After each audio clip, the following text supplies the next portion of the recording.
basically, I took some time off. I had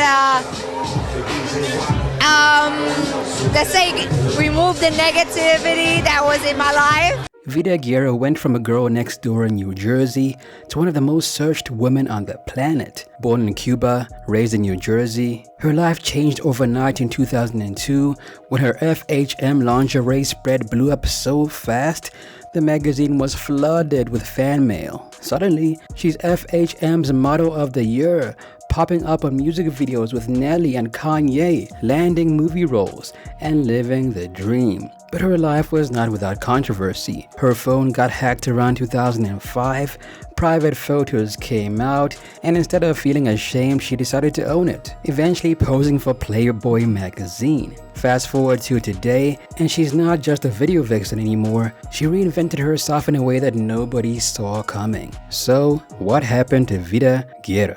So Vida was born on March 19th, 1974 in Havana, Cuba. At this point, her country is going through a lot of turmoil, so her parents are going, we really need to get out of this place if we want a better life. And boom, they flee to the US when Vida was just a kid. They then land in New Jersey, in a gritty town full of immigrants who are hustling and trying to get by. According to Vida, her dad didn't take any BS and was extremely strict on her. My dad is super strict Cuban. He never let us eat candy, he never let us drink soda, he never let us do a lot of the things that all the other kids could do. My father was super strict with me, and I hated him at the time for it. But he, at the end of the day, regardless of whether I agree with his teachings or not, some of the habits he instilled in me, I will forever take on. Now, from a young age, Vida always thought she was going to be famous. When I was 8 years old, I was signing my name. My parents were like, what are you doing? I said,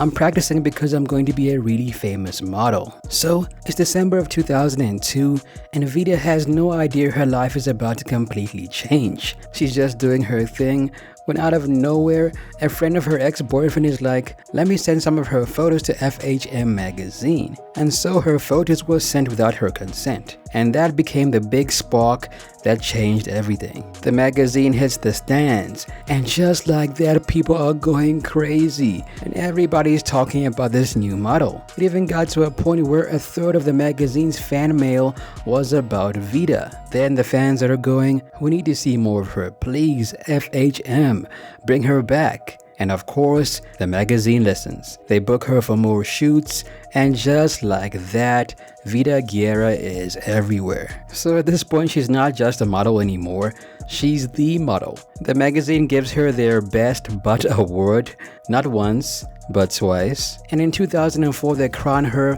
Model of the Year. She then begins to climb up the sexiest women rankings, hitting number 26 in 2005 and number 21 in 2006. And it's like every time you turn around, she's on another cover or another list. And the momentum doesn't stop there, because it's the early 2000s and hip-hop is crossing over into pop culture like never before. Hip-hop music videos are everywhere, and suddenly there's Vida Guerra as well. She appears in Nelly, P. Diddy, and Murphy Lee's Shake Your Tail Feather. And honestly, when I think about this video, Vida does come to mind, but Esther Baxter was something else. And then the next year, she pops up again, this time in Kanye West's new workout plan. And by 2005, she's in Frankie J's Obsession with Baby Bash. Switching things up once again and proving she can flex across different vibes, and not just the hip-hop scene. Thinking about your beauty, it makes me weak. I'm feeling hopeless in my heart. And it doesn't stop with music. She starts appearing on TV, Spanish TV shows like El Gordo y la Flaca, and I'm probably saying that wrong, but moving on. And she also begins to make appearances on the Chappelle Show. I mean, talk about range. You drink piss. Now, to capitalize on this momentum, she drops swimsuit calendars, behind-the-scenes DVDs, and eventually her own full project, Vida Guerra Exposed. Now, clearly back then, if you were a video model or a video vixen, if you did a couple of videos here and there and you managed to stand out, you could turn all of that into a full-fledged career. I mean, think about Esther Baxter, Vida, and Superhead. They all managed to capitalize on their careers and became known as more than women that just show off their bodies. How many tattoos do you have on your body? I have 8. 8. Is any Small ones. where's one we can see? Right here. One. Pisces.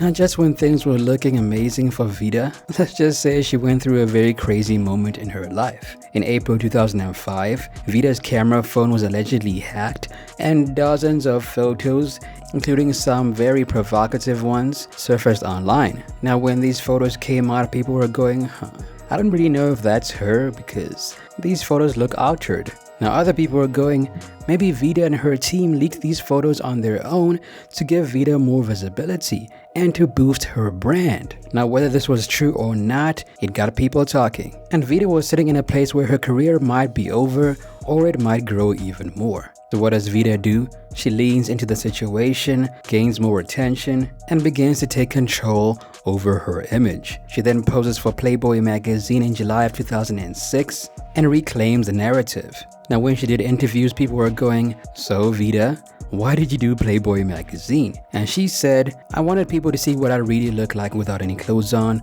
and not have those altered images misrepresent me. So by consenting to Playboy magazine, she was shifting from reactiveness to proactive control, and let's just say she made a lot of men around the world happy that day. Now Vida wasn't just about music videos, posing for Playboy magazine and modeling. She also wanted to get into acting. I always wanted to act. I used to do plays in school. So she jumps into a short film called Writer's Block, and then she jumps into an indie film called Fake Preacher. Now because she was jumping into short films, she was trying to prove that she could act, and then she was going to try and get more bigger gigs. Then in 2006, she lands her first real moment in the spotlight with a role in National Lampoon's Dorm Days 2. She plays Violet, and it's a National Lampoon comedy, so it's very silly, but the role fits her brand. When I moved out here 11 years ago, they said if I wanted to be in film, I had to come out here. I've done a lot of film. They've been independent, and so this was my first big film, even though I have a small part in it. But I'm working with amazing actors. And it doesn't stop there. She lands a role in Mercy for Angels in 2015, a more serious film with religious undertones. And then she lends her voice to the cult video game Scarface, The World Is Yours, which for fans is like stepping into an alternate universe of Tony Montana. Then in 2017, she shows up in Chips, playing one of Michael Peña's love interests. And this is a big studio movie, a real theatrical release. And even though her part was not that big, she felt proud to be in a big studio movie. Now let's go back a bit. In the 2000s, she decides to take music seriously and signs with In Your Face Records, a move made through their manager who had ties to the label. My manager was associated with them and presented me to them, and that's how it all came about. She then gets behind the mic and begins working on a project called Theme Park, blending R&B and hip-hop. My album is going to have R&B and hip-hop, and some of the songs I am singing, and some of the songs I'm flowing on it. So, after putting in all this work around 2006, her song called You Got Me leaks onto the internet, and there is buzz, but the people were going, this ain't it. It's kinda funny, but I'm starting to think that this could be the type of guy I wouldn't mind to chill with. And so the album never really quite takes off. As mentioned earlier, she dropped her Exposed DVD in this year, and 2 years later she begins hosting a show called Living the Low Life, all about the vibrant world of lowrider cars. I didn't like it at first. I mean, they were cool, but now that I did the first season, I'm actually gonna get one. Fast forward to around 2011, by this point she's done TV shows, covers, the videos. So she then decides to turn inwards and she goes vegetarian, stripping down completely for PETA and posing nude in one of their signature campaigns.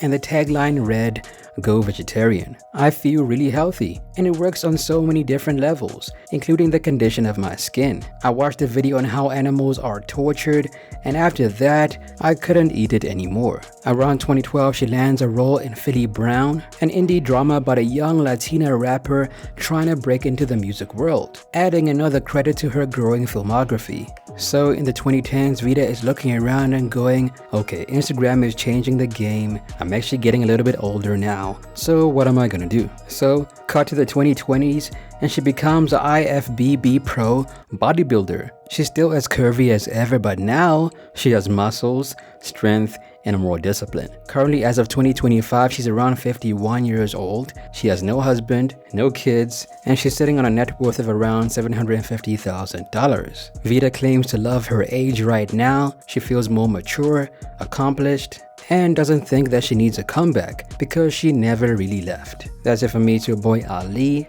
What happened to Vida Guerra in your opinion? Let me know down below. And new video dropping soon. Peace.